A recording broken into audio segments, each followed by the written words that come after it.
So when you say Docker run with, let's say, CPUs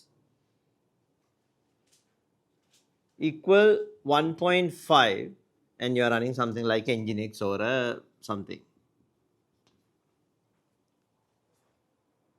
right? You are saying CPUs 1.5.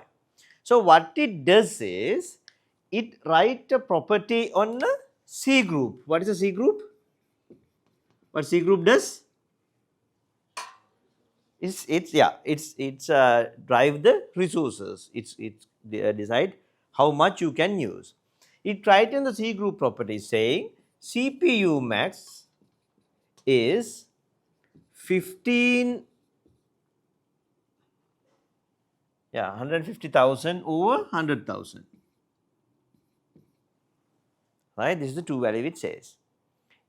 That means it can take 150 milliseconds on 100 milliseconds. Right? It can take every 100 millisecond, it can take 150 milliseconds. You understand? Right? Every 100 milliseconds, it get 150 milliseconds. Let's say if you get a second, every second you get 1.5 seconds for this particular process. Right? So this is drive by, I mean, we are setting like this. So now if you simply do the math, you get 1.5, right? So that's mean by 1.5 CPU. Right? Got it? Right. So that's what I mean by, because this is using the microseconds, right? And so you get the 1.5 CPU, right? So that is driven by this one. When you say this is a C group property. It says every 100 millisecond you get 150 millisecond, which mean technically 1.5 CPU. We are going to learn in a while what is a 1.5 CPU mean, how it used. So now keep in mind this is across threads. Okay. So now this is the one CFS coming. Why? Because you get this is your quota. Right? This is your quota. So now for all the threads, right? I give 5 water bottles for everyone. Right? So now you need to fairly distribute and use it. So that's where CFS coming. So this everything is what we are going to learn is interconnected. So you need to make it join internally. Right? Understand? Okay. So by the way, if you are trying to exceed this, not exceed, if you reach this, but you need more CPU, what happened? C group come and throttle it. Right? C group come and say, hey, your time is done, you need to wait. So what happens is it frees. All the threads are in this particular C group are frozen until the next window comes. Right? So keep in mind, so these CPUs are shared. This is just a one process. Inside the process you may have 10 threads. So you need to give this quota for these threads. Right? Meanwhile, it's like a multiverse. So there are other processors taking this CPU.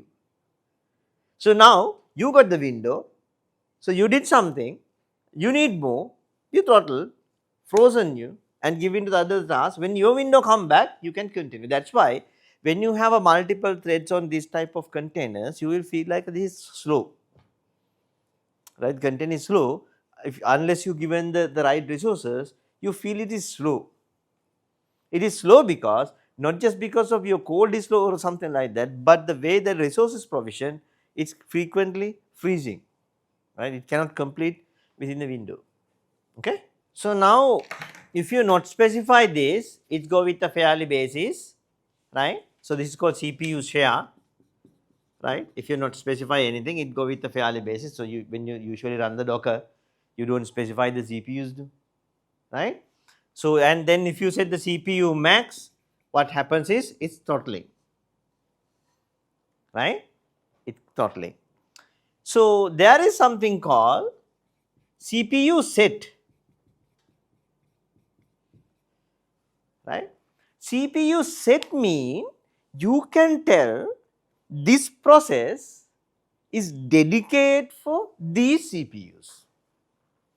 This container dedicatedly need to run on these CPUs, right? Because we to get the benefit of the NUMA. I will explain what the NUMA is, right? There is something called NUMA architecture, right? To get the benefit of this, you can tell this is how your CPUs should allocate.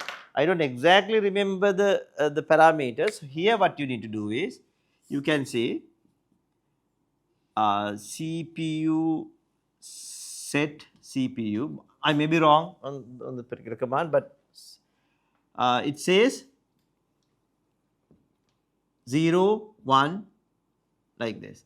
So that means 0 and 1 CPUs got the 0 base index, right? So 0 and 1, those two CPUs you can consume, right? So now within the 100 millisecond, you to give the 150 millisecond, now you have a 2 CPUs,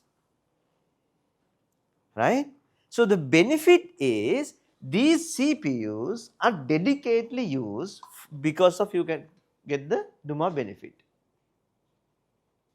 right? So especially if you are using something like a database in your Docker, or a message pool like a Kafka or a Redis, or this type of thing, it's really good if you are dedicatedly allocating these CPUs. But to allocate this, you need to understand how many CPUs you have, and so those information. But there are commands I will give you, right? So when you give this command, you can see how many CPUs you have and what are the NUMA set it belongs to. Okay. So this is the, now we learned 3. So if you are not specifying, it's go with the completely shared basis, and if you set the max, you go for a throttle. If you set the CPU set, you can go to the next level of the throttling. So you can dedicatedly assign, allocate CPUs from your hardware for this particular container. We have an app, right? So we have an app, let's say app name is Cosmos, right? So this app run on a Docker container, it create 100 threads, right? It create 100 threads within this app. And this can be multiple threads, like it can be Node, Java, Go, whatever, right? So now we were given this configuration. That mean you get 150 millisecond on every 100. So now these threads need to schedule by the CFS within this given slot, right? So let's say T1 came, right, and consume, like, let's say it done its job with the 10 milliseconds. So now you have a other 90 because your window is open. So the probably T2 get. So now T2 cannot complete the work within the period. So now what it does? It has to freeze because your window is gone, right? And now what happened? The CPU go for other processes and everything and come back again. So when you coming back, you can continue, and then a T3 and the T4 and the T4. So likewise, if you have 100 threads, so it take time. One thread is like getting a time after the rotation because it's a rotation. That is why when you run a multi-threaded application on a container, you feel like it's slow. You feel slow because you get time, not like you have a single thread. If you have a Java application, right? So if you set the one CPU, then your application feels slow. But if you go 4 CPU or something, then this time, then there can multiple thread can schedule on the same time because of the you have access to multiple CPUs, right? So that is the way you need to clearly understand. But now here the confusion comes. If you have a node application, okay, and if you give the more CPUs, Would you get the benefit or not? No. Why? Because node is a single threaded, right? So when one thread is doing its work, right? So there is no point you giving a more CPUs, it really cannot use it, right? It's because you cannot get the real parallels. I mean, you will get a, we are going to discuss, you get a little benefit because of certain edge cases. There are ways you can write the node program to get the multiple benefits using the node cluster, using a fork. But if you traditional node application, you won't get the benefit. Let's say some task you have one CPU, it take 20 seconds, right? You're given 2 CPUs, doesn't round to 10 seconds. It doesn't work like that because it's a single thread. But if you are running the Java application, then it makes sense. You give more CPU because Java support parallel execution.